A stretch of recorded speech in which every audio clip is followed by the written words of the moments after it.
graça e a paz de Deus Pai e de nosso Senhor e Salvador Jesus Cristo seja convosco. Que bom que você está aí acompanhando a nossa série de estudos bíblicos. Nós começamos agora a importante série Estudos Bíblicos, baseada no livro da CPB, edição de 1979, Estudos Bíblicos. Este é o nome do livro no qual está baseada essa nossa série de estudos bíblicos. Você gosta de estudar a Bíblia? Eu amo estudar a Palavra de Deus. Se você gosta, se você está aí porque gosta e quer acompanhar conosco esta série de estudos bíblicos, eu convido a você, então, que se coloque de joelhos agora para nós levarmos a Deus uma prece, fazermos uma oração, pedindo a Deus a iluminação do Espírito Santo para compreendermos este estudo que trataremos hoje, que tem como título As Escrituras. Vamos orar?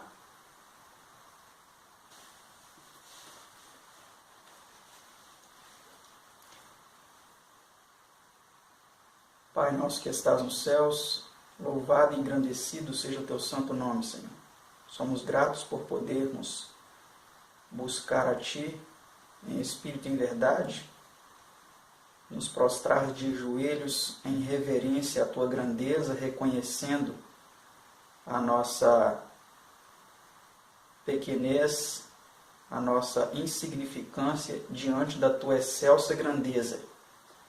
Nós o fazemos também em atitude de adoração, nos prostramos diante da Tua grandeza para adorá-lo em espírito e em verdade, em reverência, e para buscar, Senhor, a iluminação do Teu Espírito Santo, para compreendermos o estudo da Tua Palavra que faremos agora.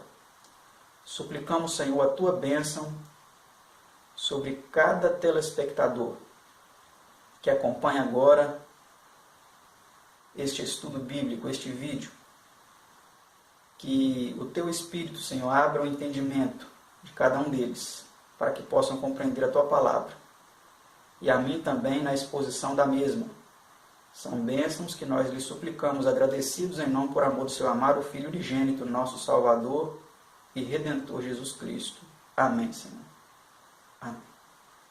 É para nós um motivo de muita alegria, eu estou particularmente muito feliz em poder estudar com você aí do outro lado da tela as Sagradas Escrituras. Eu gosto muito de estudar a Bíblia. E eu creio que você também gosta, porque você está aí acompanhando este vídeo. Vamos então fazer essa primeira lição, este primeiro estudo, que tem como título As Escrituras. A primeira pergunta diz assim: qual é o nome por que são geralmente conhecidos os sagrados escritos da Bíblia? Vamos ver qual é o nome que esses sagrados escritos da Bíblia eles são chamados? Vamos ver a resposta dentro da própria Palavra de Deus. Acompanhe aí na sua tela o texto que nós apresentamos a respeito, respondendo a essa pergunta. Qual é o nome pelo qual são, geralmente conhecidos os sagrados escritos da Bíblia? Diz assim: disse-lhes Jesus, nunca lestes nas Escrituras a pedra que os edificadores rejeitaram, esta foi posta por cabeça do ângulo. São Mateus 21, 42. Então, como nós vimos, os sagrados escritos da Bíblia, aqui pelo Senhor Jesus, eles são chamados de Escrituras. Não somente nesse texto, mas em vários outros textos essa referência é dada. Por exemplo, em João 5,39, Jesus disse aos fariseus: examinai as Escrituras, porque cuidais ter nelas a vida eterna, e são elas mesmas que testificam de mim. Vamos para a pergunta número 2. Que outro título é dado a essa revelação de Deus ao homem? Vamos ver como outro título que é dado a essa revelação de Deus ao homem, as Sagradas Escrituras. Acompanhe a resposta aí conosco. Diz assim: mas respondendo ele, disse-lhes: minha mãe e meus irmãos são aqueles que ouvem a palavra de Deus e a executam. Lucas 8, 21. Então, uma outra forma de se referir ao livro sagrado é a palavra de Deus, porque ali nós temos contida a revelação divina da palavra de Deus. Não é mesmo? Vamos para a próxima pergunta. Esse nosso primeiro estudo é um estudo muito básico, para nós termos um conhecimento a respeito das Sagradas Escrituras, de como ela é chamada, os benefícios de seu estudo e o que ela pode causar na nossa vida, né? As transformações que ela pode trazer para nós. Então vamos para a próxima pergunta, pergunta de número 3. Diz assim: como foram dadas as Escrituras? Como esse livro chegou até nós? Algumas pessoas acham que, e até dizem, né, zombeteiramente, blasfemamente, papel aceita tudo. Mas será que é realmente um simples papel? Como as Sagradas Escrituras chegaram até nós? Vamos ver a resposta. Toda a Escritura é divinamente inspirada, segundo Timóteo 3,16, versão trinitária. Algumas outras traduções vêm dizendo assim: toda Escritura divinamente inspirada é proveitosa para isso, vem dando ali várias características, né? Então, além das Escrituras inspiradas serem proveitosas, elas proporcionam uma série de benefícios para nos corrigir, redarguir, instruir na justiça, né? São uma série de benefícios. Então a Escritura ela não foi dada de forma leviana, de forma casual, de forma meramente humana, não.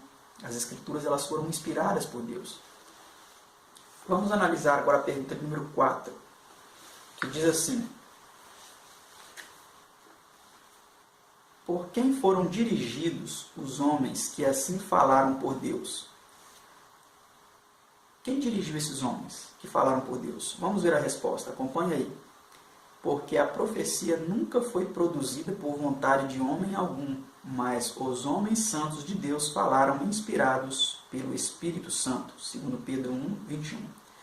Então os homens que escreveram as Sagradas Escrituras, que receberam a revelação, eles foram inspirados pelo Espírito Santo. O Espírito Santo atuou na mente deles, para que eles pudessem então assim escrever as Escrituras, né? Pergunta 5. Que caso específico é mencionado por São Pedro? Vamos ver um caso que é mencionado por Pedro. Acompanhe aí a resposta conosco. Diz assim: varões e irmãos, convinha que se cumprisse a Escritura, que o Espírito Santo predisse pela boca de Davi, acerca de Judas, que foi o guia daqueles que prenderam a Jesus. Atos 1,16. Então aqui quando Pedro faz essa referência, que o Espírito Santo usou a boca de Davi, na realidade, né, não só a boca, porque Davi proferiu isso, mas também a mão, porque Davi escreveu isso no Salmo, né, a respeito daquele que trairia Jesus, o que ele faria, né, tudo isso foi registrado. Vamos para a pergunta 6. Como expressa Davi a mesma verdade? Vamos ver a resposta a essa pergunta. Diz assim: o Espírito do Senhor falou sobre mim, disse Davi, e a sua palavra esteve em minha boca, segundo Samuel 23, verso 2. Então olha que interessante, né? O próprio Davi aqui agora testificando, Pedro testifica que Davi foi usado pelo Espírito Santo de Deus, e aqui o próprio Davi, em 2 Samuel 23, verso 2, também dá testemunho disso, né? Pergunta 7. Quem falou, portanto, por intermédio desses homens? Vamos ver quem falou por intermédio desses homens? Acompanhe aí na tela a resposta. O texto bíblico diz assim: havendo Deus antigamente falado muitas vezes e de muitas maneiras aos pais pelos profetas, o texto continua dizendo, né? A nós, nesses últimos dias, nos falou pelo Filho. Mas aí, já responde para nós a pergunta, né? Em Hebreus 1, verso 1, vem dizendo que Deus falou através desses homens, né? Pergunta 8. Com que propósito foram escritas as Escrituras Sagradas? Qual é o propósito? Será que esse livro foi escrito para que os religiosos o usasse para ganhar dinheiro, para tirar dinheiro das pessoas? Será que as Escrituras foram produzidas para manipular as massas? Será que ela teve qualquer outro objetivo que não esse que está aí na tela, que nós vamos mostrar para você? Acompanhe aí. Porque tudo que dantes foi escrito, para nosso ensino foi escrito, para que pela paciência e consolação das Escrituras tenhamos esperança. Romanos 15, verso 4. Então, foi para isso que as Escrituras foram escritas, para o nosso ensino, para que pela paciência e consolação das Escrituras nós tenhamos esperança. Né? Vamos para a próxima, pergunta 9. Para que é toda a Escritura proveitosa? Vamos ver qual o proveito da Escritura. Acompanhe aí a resposta. Diz assim: toda a Escritura divinamente inspirada é proveitosa para ensinar, para redarguir, para corrigir, para instruir em justiça. 2 Timóteo 3, 16. Está vendo aí? Então ele vem dizendo que toda a Escritura inspirada, ela é proveitosa. E a Escritura que não é inspirada? Ela não é proveitosa. Né? Mas a Escritura inspirada, a palavra de Deus, ela é proveitosa para tudo isso, né? Ensino, correção, instrução, uma série de coisas, né? Nela nós encontramos aconselhamentos para todas as áreas da vida: educação de filhos, relações matrimoniais, relações comerciais, relações sociais e uma série de outras situações, né? Ela vem nos orientando.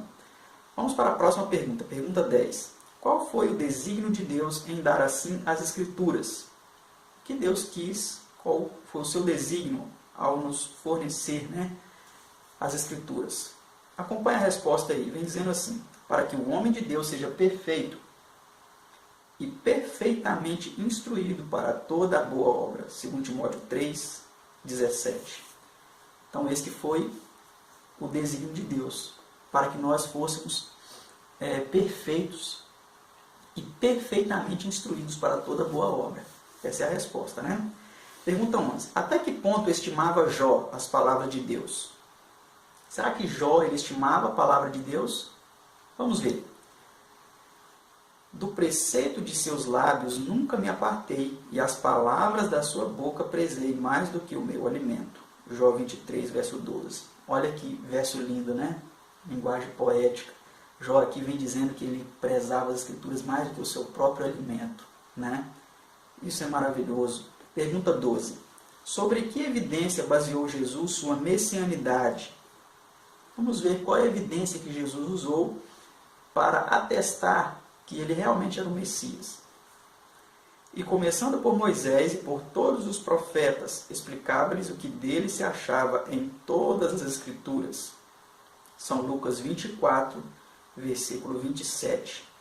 Então, quando Jesus, após sua ressurreição ali, testificando que ele era o Messias, apresentou todos os escritos, ele estava ali, então, fazendo uma espécie de estudo bíblico com aqueles discípulos, né? Apresentando ali todas as evidências no livro de Moisés, nos profetas e nos salmos, de que ele era o Messias, de que tudo que se cumpriu na vida dele estava profetizado, né? E realmente atestou que ele era o Messias. Vamos para a próxima pergunta, a pergunta número 13. Que 3 divisões gerais reconheceu Jesus como incluindo todos os escritos do Velho Testamento? Então vamos ver, basicamente já vimos aqui, mas vamos ver outro texto. Diz assim em São Lucas 24, 44. E disse-lhes: são estas as palavras que vos disse, estando ainda convosco, que convinha que se cumprisse tudo o que de mim estava escrito na lei de Moisés, e nos profetas, e nos salmos. São Lucas 24, 44.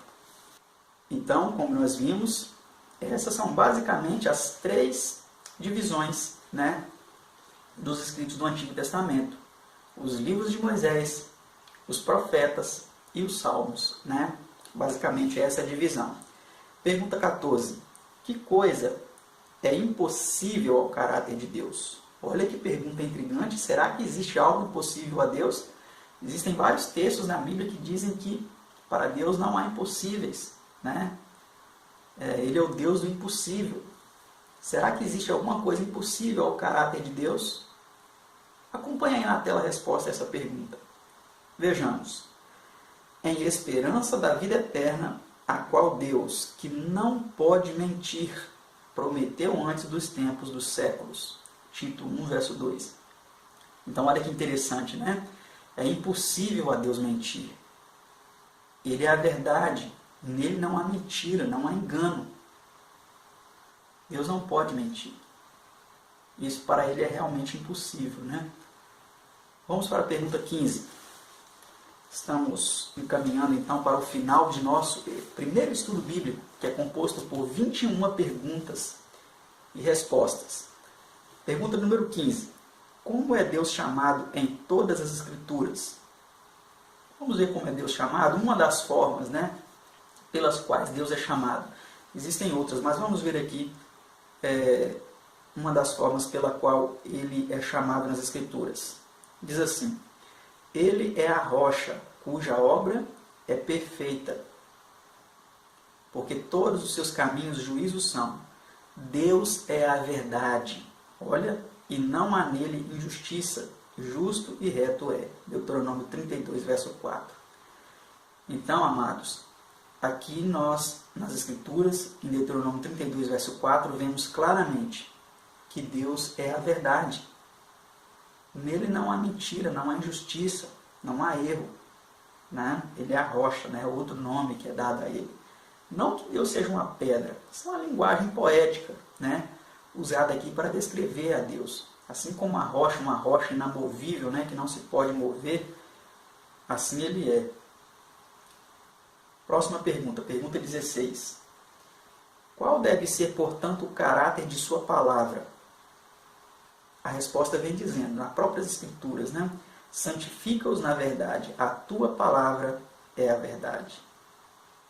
São João 17, 17. Então, qual deve ser, portanto, o caráter de sua palavra? Se Deus é a verdade, a sua palavra também é a verdade. Então, por isso que nós temos que ter em alta estima esse livro, as Sagradas Escrituras, porque ela é a verdade. Precisamos estudá-la com dedicação, com aplicação, buscando de Deus a iluminação. Por isso que nós oramos aqui antes de estudar, reverentemente, nos prostrando, reconhecendo a grandeza de Deus e a nossa pequenez diante da sua majestade, para suplicar a iluminação do seu espírito para compreender a sua palavra, porque ela é a verdade. Vamos para a pergunta 17. Qual é, por conseguinte, a prova a ser aplicada a todo professo ensinador da verdade?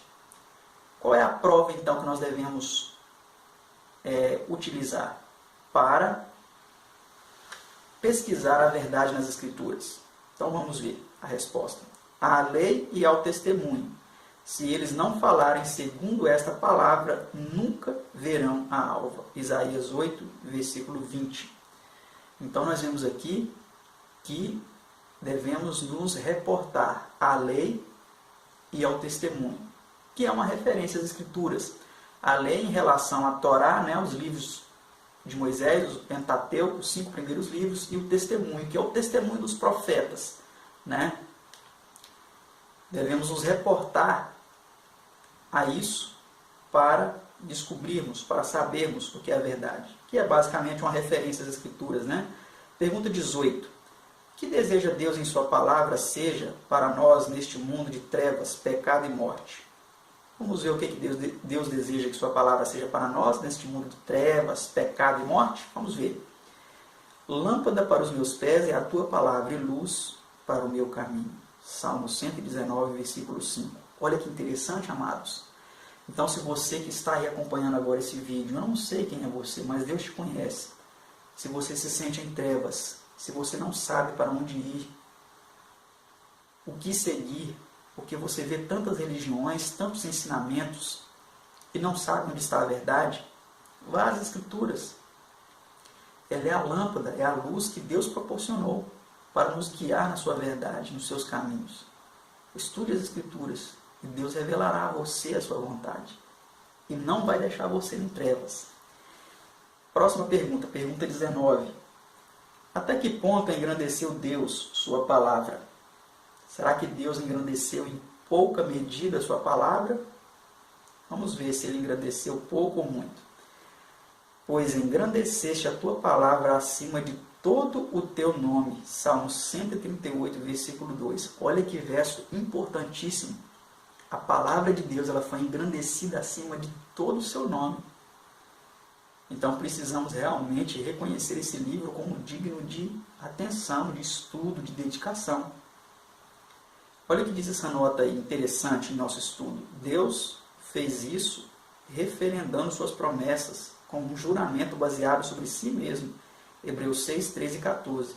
Desse modo, pôs em penhor e em jogo o seu nome ou caráter para o cumprimento de sua palavra. Então, olha que interessante, né? Ele colocou sua palavra em tão alta estima que ele a sobrepujou ao seu próprio nome. Para nós termos uma noção da importância de considerarmos em alta estima, né? Em elevada estima, que nós não podemos nem medir, as Sagradas Escrituras, a Palavra de Deus. Vamos para a próxima pergunta, a penúltima do nosso estudo, de número 1, as Escrituras. Pergunta de número 20 diz assim: onde se acha a verdadeira poesia da vida? Olha que pergunta interessante. Eu gosto muito de poesia. Eu, assim como você, também sou um poeta. Porque se você não é um poeta que escreve, você é um poeta que vive, que busca rimar os seus desejos, os seus sonhos com realizações e uma série de outras coisas. Mas eu particularmente gosto de escrever poesias. E aqui temos essa pergunta, uma pergunta muito interessante. Onde se acha a verdadeira poesia da vida? Vamos ver a resposta. Os teus estatutos têm sido os meus cânticos no lugar das minhas peregrinações. Salmo 119, versículo 54. Olha que interessante. Então, os testemunhos de Deus ao salmista aqui eram o quê? Eram a fonte de cântico, de júbilo do salmista, né? Talvez eu goste muito de poesia, porque eu também gosto muito de estudar a palavra de Deus. E você? Gosta de estudar a Bíblia? Se você não gosta, eu creio que você vai começar a gostar. Que Deus atue na sua vida para que você desperte o desejo por estudar as Escrituras, a palavra de Deus. Vamos para a última pergunta do nosso primeiro estudo, as Escrituras. Ela diz assim: por quanto tempo subsistirá a palavra de Deus? Será que este livro está ultrapassado? Ele já não serve mais? Ele já é algo que foi para o século passado, para o povo daquela época, para nós hoje ele não tem importância nenhuma? Vamos ver o que diz a própria palavra de Deus. Seca-se a erva e caem as flores, mas a palavra do nosso Deus subsiste eternamente. Isaías 40, versículo 8. Outro texto. O céu e a terra passarão, mas as minhas palavras não hão de passar. São Mateus 24, versículo 35. Então, amados, a palavra de Deus é eterna, jamais passará. Ela continua tendo validade em nossos dias de hoje. Não quer você continuar aprendendo, pesquisando, estudando mais a respeito deste livro? Se a sua resposta é afirmativa, acompanhe este nosso estudo. Acompanhe os próximos estudos, para que você então tenha assim mais familiaridade. Não só aqui também nesse vídeo, mas você na sua vida particular, estude mais esse livro e busque conhecer a revelação de Deus para a sua vida. Que Deus te abençoe. Amém.